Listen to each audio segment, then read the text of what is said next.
Boa noite, meus irmãos. Graça e paz. Para mim é uma alegria e um enorme privilégio estar diante dos irmãos essa noite para ser um instrumento com a graça de Deus através da palavra. Com certeza esse é um dos maiores privilégios da vida de alguém, poder expor as Escrituras diante da Santa Igreja de Deus. Irmãos, deixem-me também expressar a minha alegria em nessa noite ter aqui a visita, a presença da minha família, dos meus pais que estão ali, meus irmãos que deixaram a sua igreja para estar junto conosco hoje, cultuando, são da Igreja Batista Siloé. Meu pai ali é o pastor daquela igreja, uma igreja muito especial que tem um lugar tão grande, tão especial no meu coração. E para mim é uma alegria ter eles cultuando essa noite aqui conosco. Eu que sou tão grato pela vida dos meus pais, irmãos, eu sou entusiasmado com assuntos teológicos, mas aquilo que de mais precioso eu aprendi sobre Deus, eu não aprendi com nenhum renomado teólogo, eu aprendi com os meus pais. E para mim é um motivo de muita alegria. Bem, mas vamos ao texto bíblico.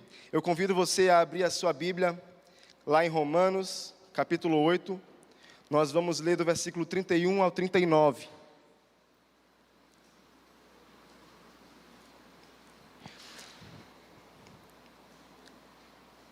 Esse texto, irmãos, é provavelmente o meu texto preferido das Sagradas Escrituras. Acredito no amor de Deus. É um texto que me deixa muito impactado com a força do amor de Deus por nós. De modo que a minha oração é que essa noite todos nós possamos sair daqui ainda mais impressionados com o amor de Deus. Se você sair daqui impressionado com qualquer outra coisa que não o amor de Deus por nós, eu terei falhado na missão que tenho diante dos irmãos essa noite. Eu ouvi acerca de um experiente pregador, que depois de um bom tempo de ministério, ele resolveu tirar um tempo sabático, a fim de buscar uma renovação espiritual, a fim de buscar um crescimento, uma inspiração para o seu ministério. E então aquele experiente pregador saiu por algum tempo pela Europa, visitando as principais igrejas, para ouvir os principais pregadores daquele período. E nessa sua busca, ele visitou a primeira igreja, gostou bastante. Ao término do culto, ele saiu falando: nossa, que pregação maravilhosa, como esse pastor tem uma boa oratória. Então ele visita a próxima igreja, ele tem a mesma impressão: nossa, que pregação maravilhosa, talvez eu devesse pregar como esse pastor. Então ele vai para uma próxima igreja e ele começa a ter boas impressões acerca dos pregadores, acerca da pregação, acerca da teologia, e ele está buscando essa inspiração. Até que ele chega na última igreja a qual ele tinha se determinado aí, que é o Tabernáculo Metropolitano, igreja onde Charles Spurgeon expunha as Escrituras. E ao término daquele culto, ao término daquela pregação, ele saiu daquela igreja falando: nossa, como o amor de Cristo é maravilhoso, como o amor de Deus é poderoso. Que todos nós saiamos daqui essa noite dessa mesma forma. Eu convido você a se colocar de pé para nós lermos juntos a inspirada, a infalível e inerrante palavra do nosso Deus. Eu vou ler aqui na versão NAA, Romanos 8, de 31 a 39. Que diremos então à vista dessas coisas? Se Deus é por nós, quem será contra nós? Aquele que não poupou o seu próprio filho, mas por todos nós o entregou, será que não nos dará graciosamente com ele todas as coisas? Quem intentará acusação contra os eleitos de Deus? É Deus quem os justifica. Quem os condenará?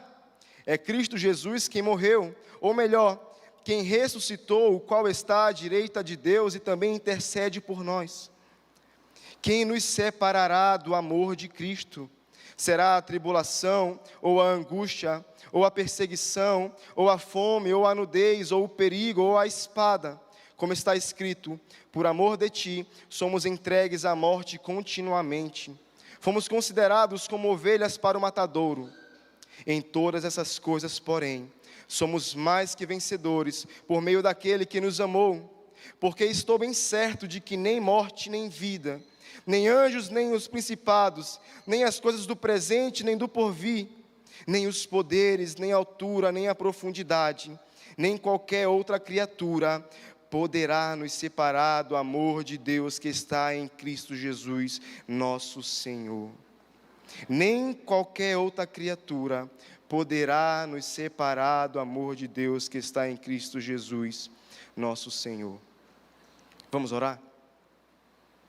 Senhor, a minha mais sincera esperança essa noite é que o Teu Espírito tenha misericórdia de nós e, apesar de mim, fale ao Teu povo.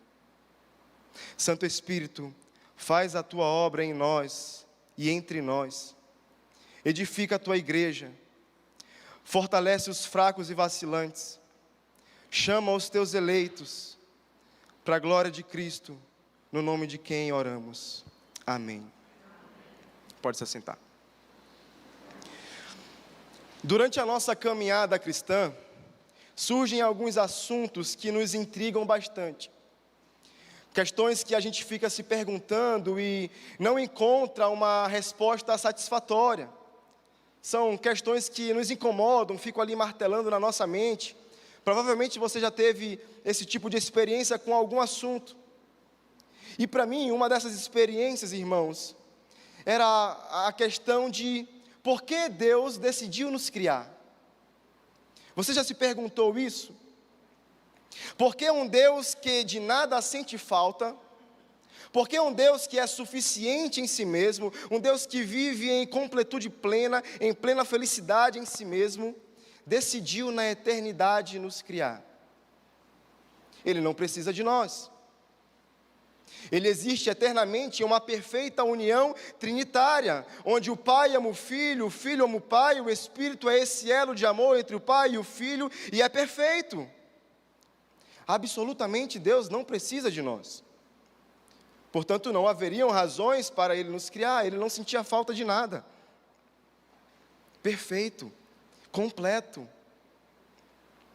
Mas apesar de perfeito, irmãos, apesar de completo, existe uma coisa que na eternidade, uma coisa que nessa relação perfeita da Trindade, Deus jamais poderia fazer. Existe algo que jamais poderia ser conhecido no ser de Deus, ou ser revelado no ser de Deus, em uma relação perfeita. Como é essa relação da Trindade? Na eternidade, na perfeita união trinitária, Deus jamais poderia se revelar como um Deus de misericórdia. Como um Deus de amor misericordioso. Porque em um relacionamento perfeito não tem como você demonstrar misericórdia. Amor misericordioso. De modo, irmãos, que nós fomos criados, Deus nos criou para que fôssemos alvos de um amor que os céus não conheciam. Um amor que é inerente a Deus, existe eternamente em Deus, mas que não podia ser revelado. Amor misericordioso, amor para aqueles que não merecem, amor para o ofensor. Mateus, isso não diminui o ser de Deus, fazendo com que Ele tenha passado a ser algo a partir de nós, fazendo com que Ele tenha passado a ser misericordioso a partir de nos criar. Não, irmãos, porque de fato a misericórdia sempre existiu em Deus, é inerente ao seu ser. E nós sabemos disso porque Deus Ele planejou a igreja na eternidade. Nós sabemos disso porque o Cordeiro foi morto antes da criação do mundo. O Cordeiro foi entregue, foi imolado, foi sacrificado antes da criação do mundo. Portanto, antes que nós existíssemos, já havia misericórdia. Mas isso só pode ser visto, isso só pode ser revelado a partir da criação. Isso não é coisa da minha cabeça, eu referencio isso a Jonathan Edwards, é a conclusão que ele chega. Mas o fato é, irmãos, que essa revelação de que Deus é misericordioso é uma expansão da sua glória. Porque agora todo o céu pode olhar para Deus e ver como Ele é misericordioso. Porque todo o céu pode olhar para Deus e ver que os homens o ofenderam, mas o amor de Deus é insistente, é bondoso. A sua graça, a sua bondade não tem fim. As suas misericórdias são novas a cada manhã. E a misericórdia de Deus, ela vai ser louvada ao longo das Escrituras. Há uma expressão muito importante no Antigo Testamento, que é o Hesed. Hesed é o termo hebraico que fala desse amor misericordioso, que fala de uma fidelidade inabalável, que Deus ele tem com o povo da aliança. É uma das principais expressões do Antigo Testamento. E quando nós olhamos para a história da redenção, perceba que Deus ele não oferece salvação instantaneamente após o pecado, não. Tem uma história, tem uma narrativa, uma longa narrativa, que revela o quanto esse Deus é misericordioso, o quanto esse Deus é paciente, o quanto esse Deus é tardio em irar-se, o quanto o amor dele não vai ser quebrado, não vai ser mudado. E ao longo da história bíblica, vez após vez, geração após geração, o povo experimenta dessa misericórdia de Yahvé, desse amor misericordioso, leal, amor insistente. E para além da revelação bíblica, para além das Escrituras, nós podemos olhar para a nossa vida e ver como Deus é misericordioso conosco, irmãos. Como Deus é paciente conosco. Se você é membro dessa igreja, provavelmente você já ouviu o pastor Hugo dizer essa frase: eu já dei tantas razões para Deus me descartar, mas Ele nunca quis fazê-lo. Ele insiste em mim. Eu me identifico muito com esse sentimento, esse amor misericordioso de Deus, essa fidelidade inquebrável, irmãos. E esse é o tema da nossa pregação: amor inquebrável, o amor de Deus. E com isso nós vamos falar sobre o amor de Deus em dois sentidos. Primeiro, nós vamos falar o que significa Deus nos amar, o que de fato é, qual o sentido de que Deus nos ama. E segundo, qual que é a força, qual é a segurança que nós temos nesse amor? Será que esse amor pode sofrer alguma variação? Agora perceba, volte-se para o texto de Romanos capítulo 8. Esse texto que nós lemos, ele é o final de uma argumentação do apóstolo Paulo sobre um grande tema que ele está trabalhando nessa carta aos Romanos. Esse grande tema é o Evangelho, é a salvação. Para ser mais específico, é a doutrina da justificação. Uma doutrina que é inegociável para nós. E Paulo vai introduzir, então, ele inicia a carta aos Romanos introduzindo o tema do pecado.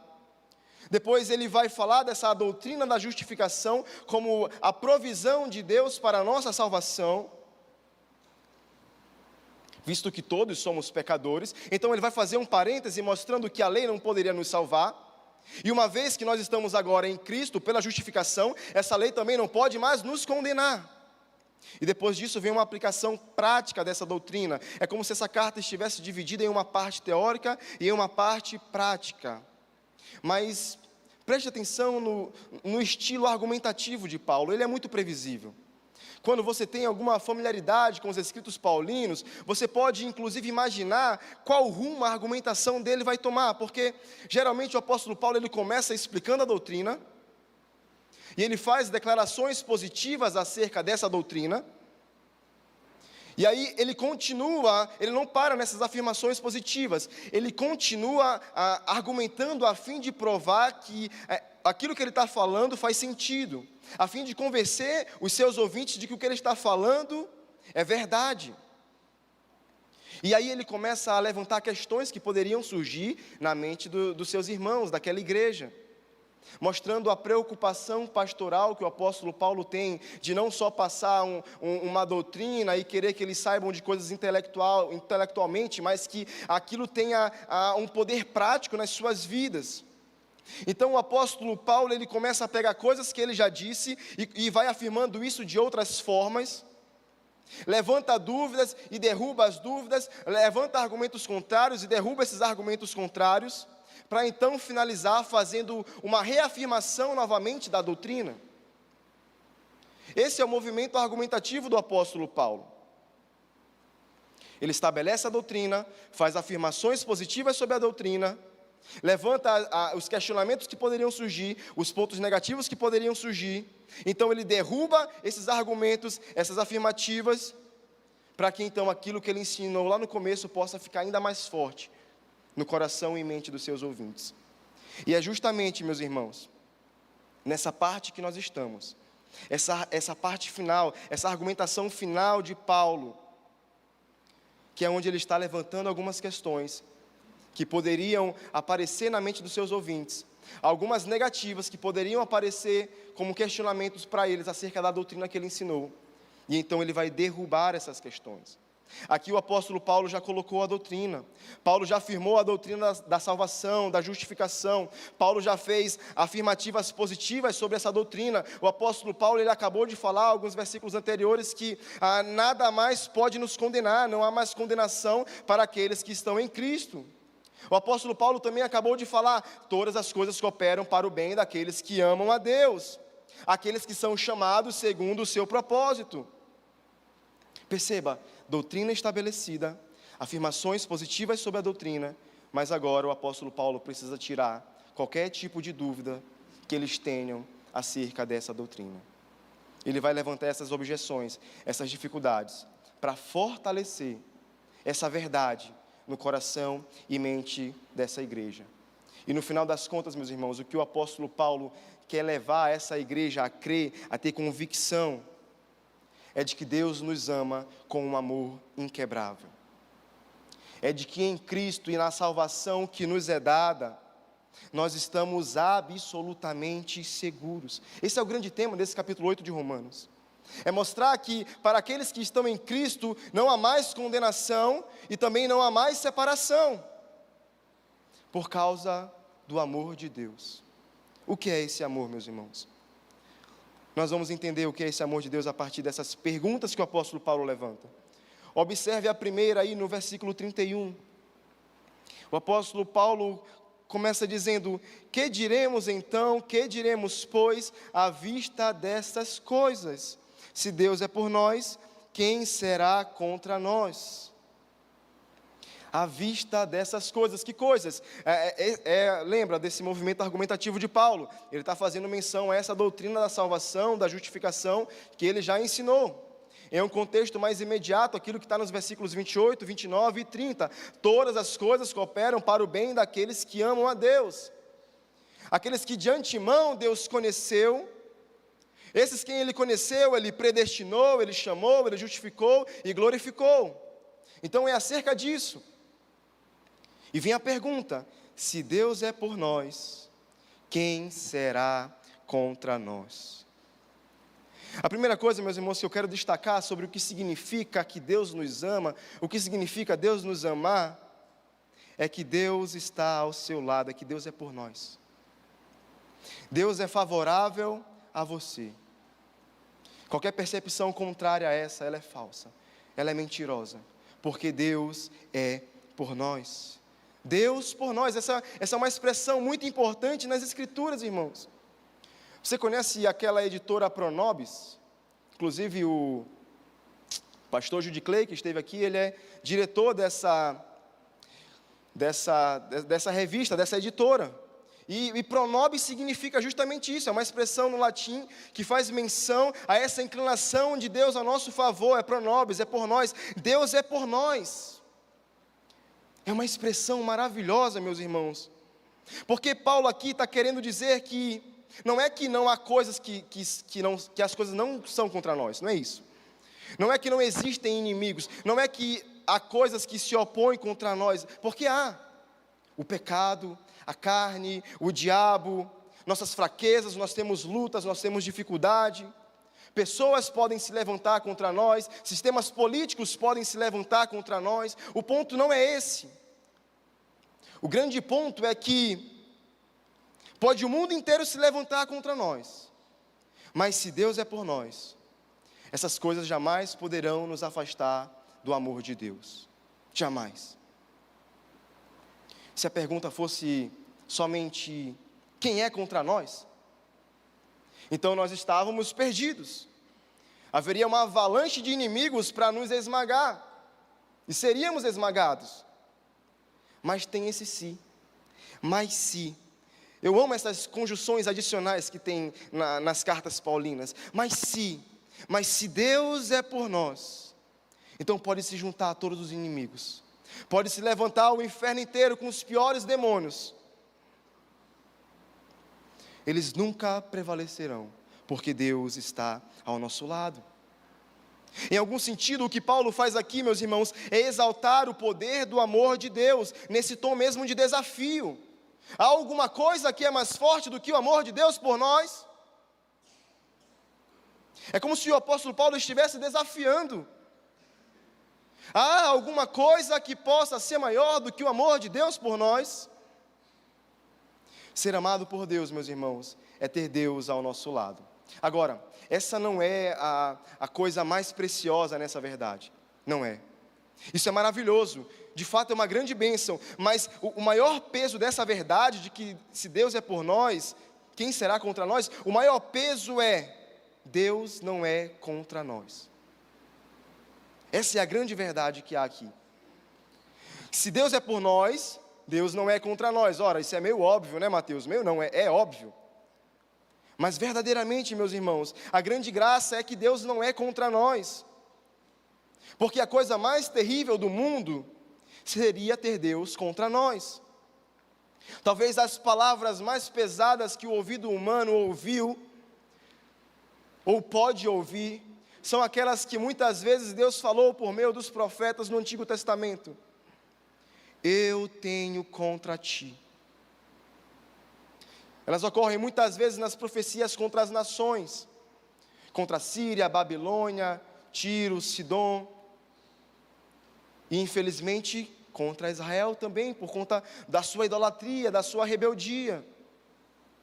Então imagine se o apóstolo Paulo estivesse dizendo o oposto: se Deus é contra nós, quem será por nós? Estaríamos perdidos, irmãos, porque o pior inimigo que alguém pode ter seria o próprio Deus. Porque se alguém cair nas mãos do diabo, Deus o livra. Mas ai daquele que cair nas mãos de Deus, quem o livrará? O autor de Hebreus fala: terrível coisa é cair nas mãos do Deus vivo. Mas nos alegremos, irmãos, porque a mensagem do Evangelho para nós é que Deus é por nós. Isso é o amor de Deus. Mas ainda pode haver alguma dúvida sobre isso. Tá bom, Paulo, mas como nós podemos ter certeza disso que tu está falando é verdade? Como é que nós podemos ter certeza de que de fato Deus é por nós? E o próximo versículo, o apóstolo Paulo vai esclarecer isso, o versículo 32. Aquele que não poupou o seu próprio filho, mas por todos nós o entregou, será que não nos dará graciosamente com ele todas as coisas? Como a gente pode ter certeza de que de fato Deus é por nós? Paulo nos responde, nos direcionando para a cruz. Nós podemos ter certeza de que Deus é por nós, porque, como o apóstolo Paulo diz aqui, Deus não poupou o seu filho, mas o entregou. O que isso nos fala sobre o que é o amor de Deus, irmãos?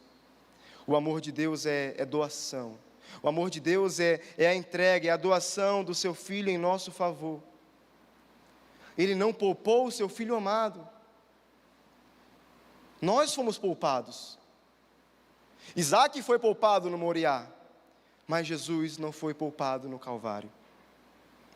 O amor de Deus foi expresso a nós em seu ápice, em Cristo sendo entregue à morte por todos nós. Todos, é o que o apóstolo Paulo diz aí, por todos nós, ou seja, até pelos piores pecadores. E o apóstolo Paulo ele já evidenciou isso alguns capítulos antes nessa carta. Lá no capítulo 5, no versículo 8, o apóstolo Paulo diz que Deus ele provou o seu amor quando ele deu o seu filho para morrer por nós, quando nós éramos ainda pecadores. Deus nos amou, irmãos, no auge da nossa vida de pecado. O amor de Deus, ele não começou, Deus não começou a nos amar no dia que nós fomos convertidos. Deus nos amou no auge da nossa vida de pecado. No dia que você estava cometendo o pior pecado da tua vida, Deus já te amava. Ninguém aqui pode dizer que foi amado por Deus por algum merecimento, por alguma virtude, por algo que fez. E aí vem a pergunta: não nos dará com Ele todas as coisas? Isto é, se Deus deu o seu Filho, Ele também não nos dará a salvação, ou essa glorificação que Ele fala no versículo 30.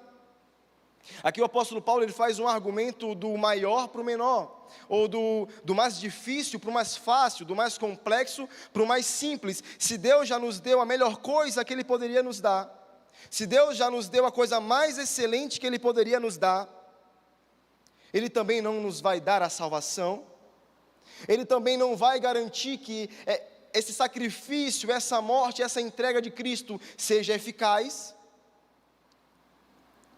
que Ele se alegre pelo seu penoso trabalho. Meus irmãos, definitivamente a morte de Jesus Cristo não foi em vão.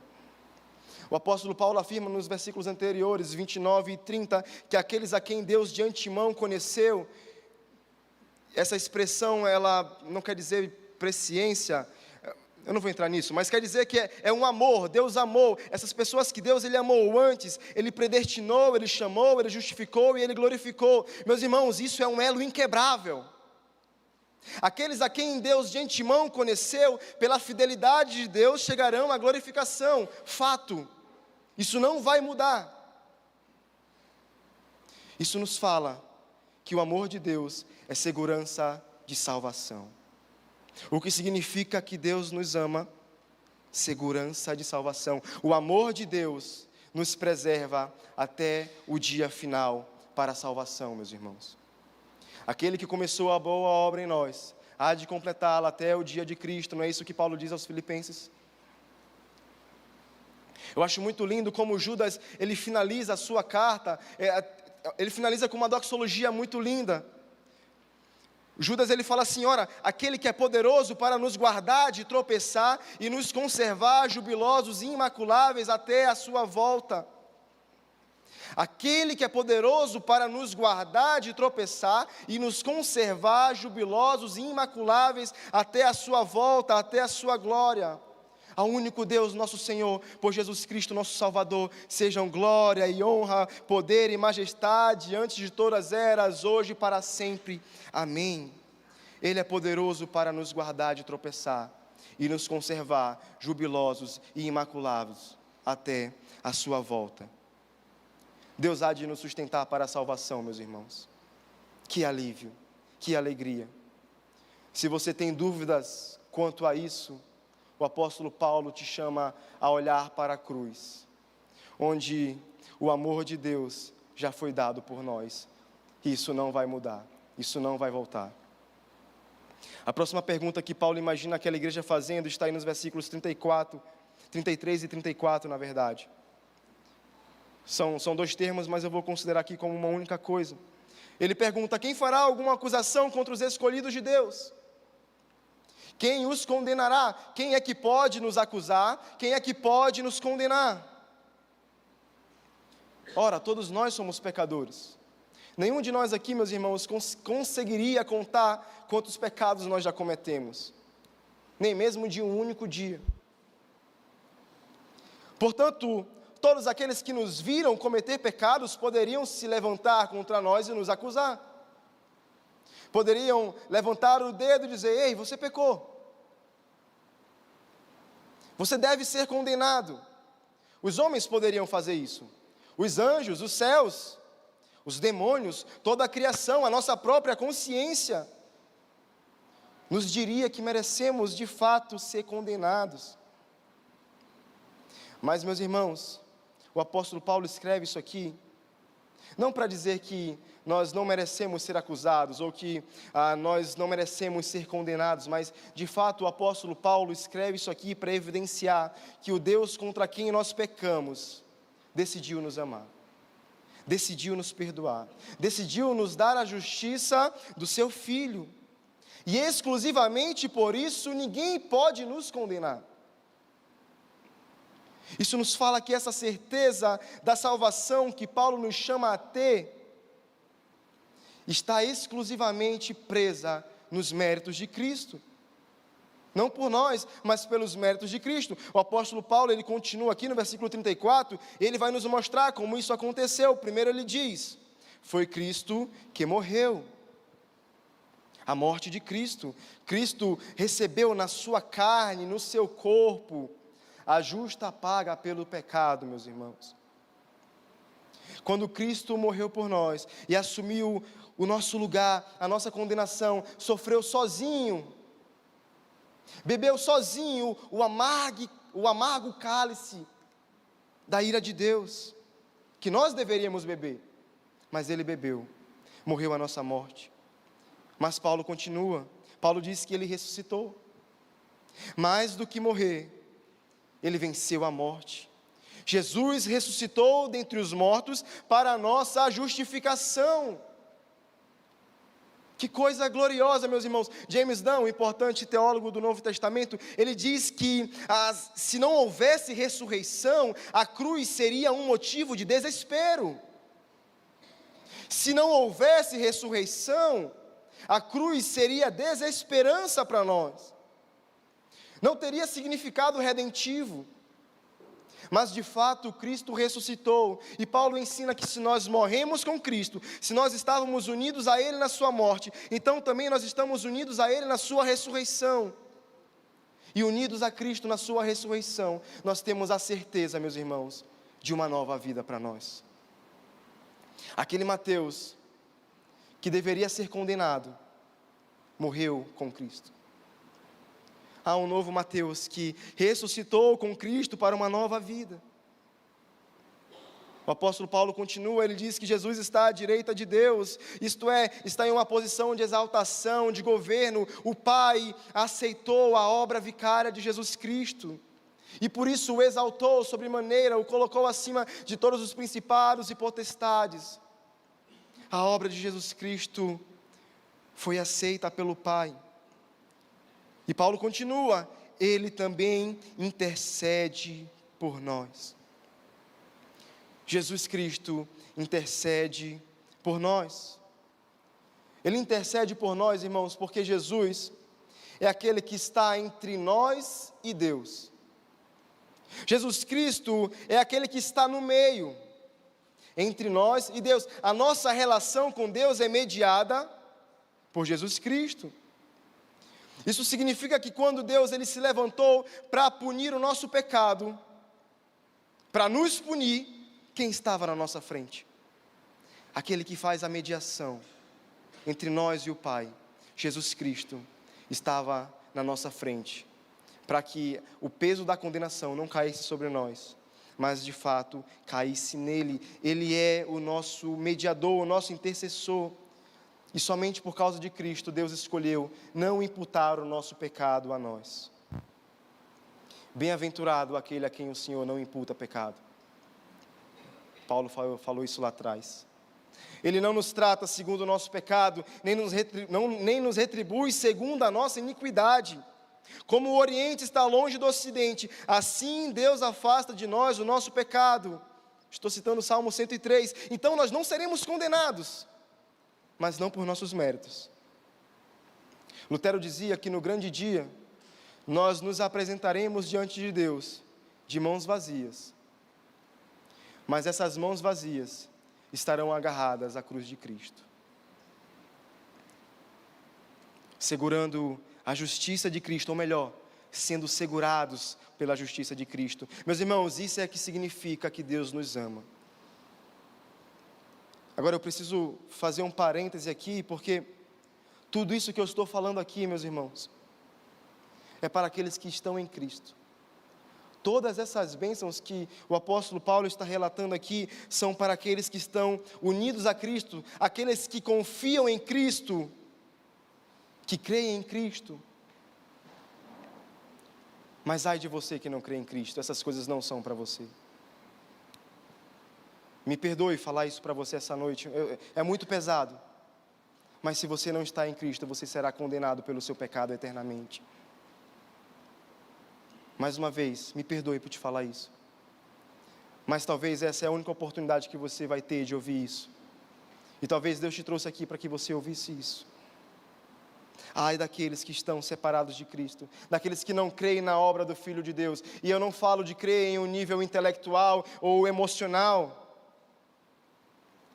Porque a fé que o Evangelho nos chama, ela é vida, ela é transformação, ela é obedecer, é ser transformado. Portanto, mesmo que você viva uma vida de igreja, se você crê somente intelectualmente, isso não tem frutos na tua vida, você precisa de fato se converter.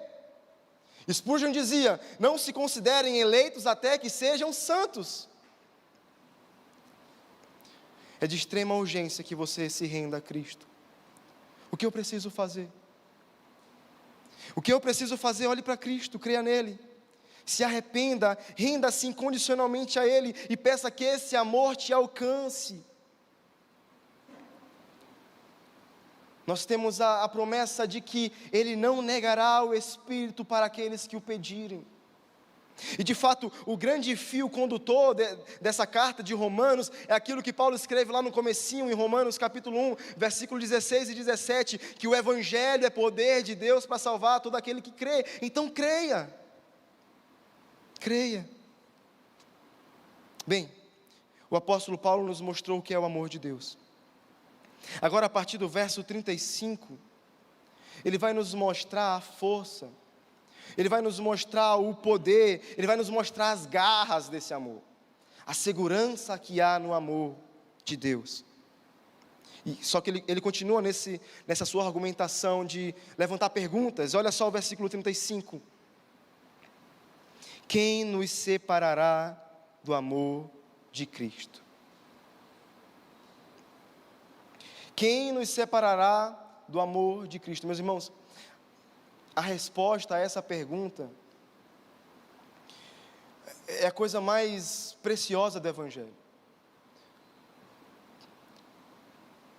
A resposta à pergunta, quem pode nos separar do amor de Deus, é a mensagem mais importante do Evangelho. Eu quero que você saia muito consciente do que o apóstolo Paulo vai dizer aqui.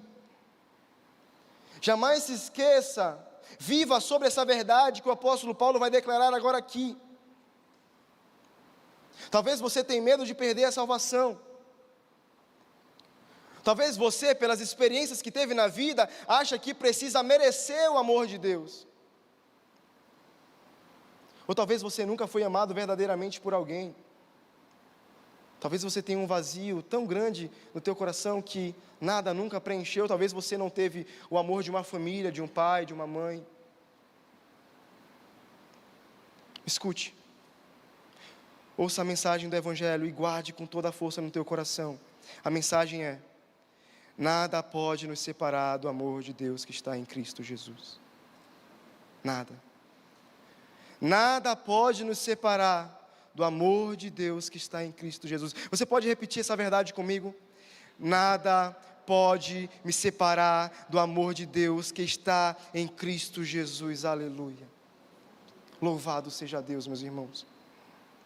O grande fato sobre as nossas vidas, a grande verdade sobre todos nós aqui, Igreja de Cristo, é que Deus nos ama. E que nada pode nos separar desse amor. Irmãos, nós não temos muitas garantias na vida.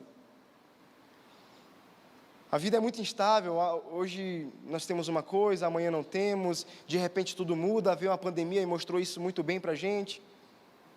A gente vive aí nesse altos e baixos, e uma hora a gente vende bem, daqui a pouco não tem cliente, uma hora nós temos bons clientes, outra hora temos maus clientes, uma hora você vive em fartura, aí vem um desemprego, sabe? Pessoas podem falhar conosco, pessoas que amamos, que confiamos, podem nos decepcionar. A vida é assim. Nós não temos certezas de muitas coisas, não sabemos como será amanhã, mas eis aqui no Evangelho uma verdade firme para você colocar aos seus pés e agarrar. É que nada pode nos separar do amor de Deus que está em Cristo Jesus. É imutável, é inquebrável, não vai mudar amanhã. É fiel, meus irmãos, é segurança para nós. Essa é a firme convicção da vida de Paulo. Perceba, ele não diz, eu tenho uma leve impressão, eu acho que o amor de Deus não muda. Talvez, não, ele diz, eu estou bem certo. Você está bem certo disso? Essa precisa ser a nossa maior convicção da vida. Mateus, eu posso ter essa confiança, eu posso ter essa segurança, mesmo em meio a sofrimentos. Mateus, eu posso ter essa confiança, mesmo em meio a perseguições, mesmo em meio às tentações que sofro. Mateus, e se eu falhar, eu ainda posso ter a convicção de que o amor de Deus não vai mudar? O apóstolo Paulo, ele faz 2 listas aqui. Observe. A partir do versículo 35, ele faz uma lista de coisas que talvez os ouvintes, os destinatários originais de Paulo, talvez temessem que o pudessem separar do amor de Deus. Coisas, irmãos, que assustam, coisas que são muito sérias, pesadas, sofrimentos reais, principalmente para aqueles cristãos, e coisas que o próprio apóstolo Paulo estava enfrentando na sua carne. Olha essas coisas aqui. Será tribulação, angústia, perseguição, fome, nudez, o perigo, espada. O apóstolo Paulo faz uma lista bem pesada aqui, meus irmãos. Por amor de ti, somos entregues à morte continuamente, fomos considerados como ovelha para o matadouro. Aí essa lista continua aqui no versículo 38, ele vai dizer: estou bem certo de que nem morte nem vida, nem anjos nem principados, nem coisas do presente, nem do porvir, nem os poderes, nem altura, nem profundidade, nem qualquer outra criatura poderá nos separar do amor de Deus que está em Cristo Jesus. Observe que o apóstolo Paulo, ele usa aqui muitas vezes esse nem, esse advérbio de negação. Nem isso, nem aquilo, são 10 nens que ele utiliza aqui.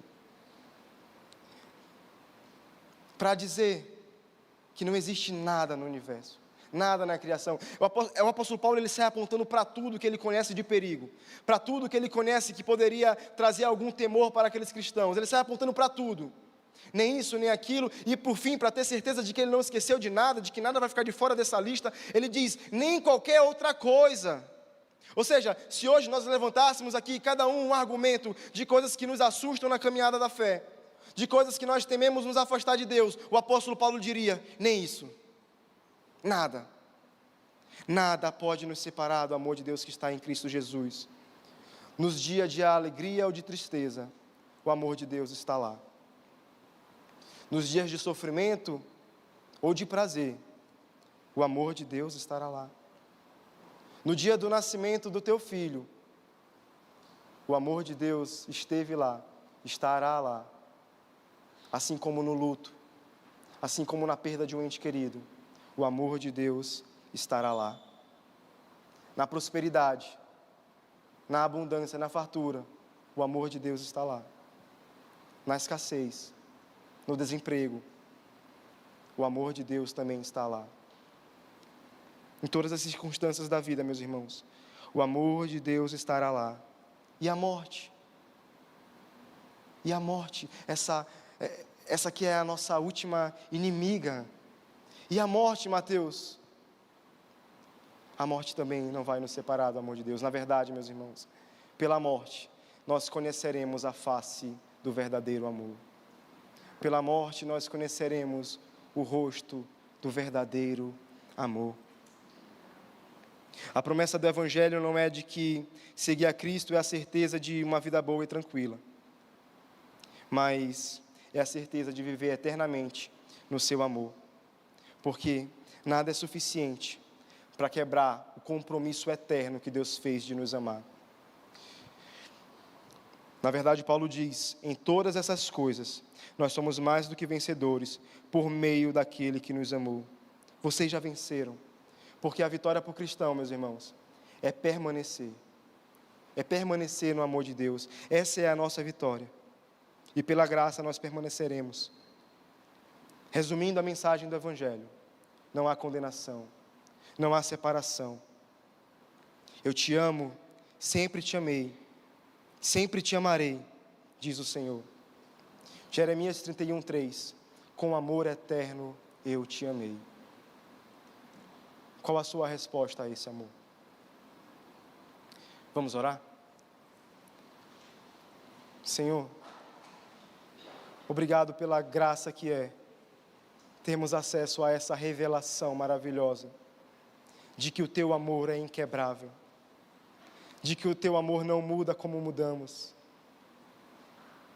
de que amanhã ao acordar, o teu amor há de nos sustentar, sejam circunstâncias boas ou ruins.